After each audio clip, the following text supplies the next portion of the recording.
இன்றைய நாள் ஒரு சிந்தனை நிகழ்ச்சிக்கு உங்களை வரவேற்கின்றேன். இன்றைய நாள் ஒரு சிந்தனை நிகழ்ச்சியில் நாங்கள் பார்க்க போவது, உங்களை எல்லாருக்கும் தெரியும், ஏப்ரல் 1 ஏப்ரல் ஃபூல்னு சொல்லி கொண்டாடுகிறோம். வருஷம் கொண்டாடுறது. அதே மாதிரி இந்த வருஷம் எனக்கு ஒரு பிரதர் தமிழில் முட்டாள்கள் தினம்னு சொல்லி அனுப்பியிருந்தவர். அதை பார்த்துவிட்டு அவருக்கு நான் மெசேஜ் பண்ணினேன், பிரதர், ஏன் இதை நாங்கள் வருஷம் கொண்டாட வேண்டும்?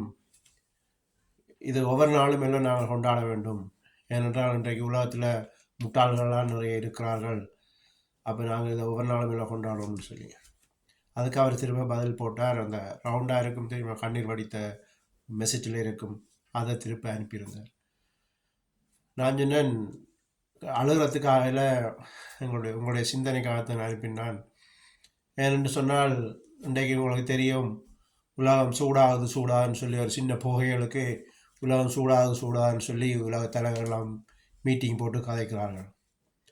கதைத்து விட்டு இன்றைக்கு பார்த்தீங்கன்னு சொன்னால் உலகத்தில் எல்லா நாட்டிலையும் சண்டை. ரஷ்யா உக்ரைன் சண்டை, இஸ்ரேல் ஈரான் சண்டை, ஈரான் பாகிஸ்தான் சண்டை, இப்படியாக குண்டுகளை போட்டு யுத்தம் போட்டு உலகத்தை எரித்து கொண்டிருக்கிறார்கள்.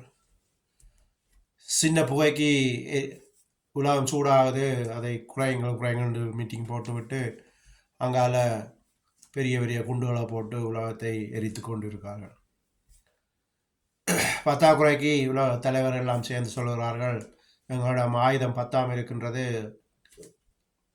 ஆயுத உற்பத்தியை நாங்கள் கூட்ட வேண்டும், இருக்க வேண்டும் என்று சொல்லி. இந்த ஆயுதம் செய்வதற்கு எவ்வளோ கரண்ட் போகும், எவ்வளோ எரிபொருள் போகும், எவ்வளோ கேஸ் போகும், இப்படியாக பெரிய இதுகளை செய்து கொண்டு சின்ன சின்ன புகைகளுக்கு அவர்கள் கவலைப்படுறார்கள். அதான் நான் சொன்னேன், உலகத்தில் இன்றைக்கு முட்டாள்கள்லாம் கூட இருக்கிறார்கள்.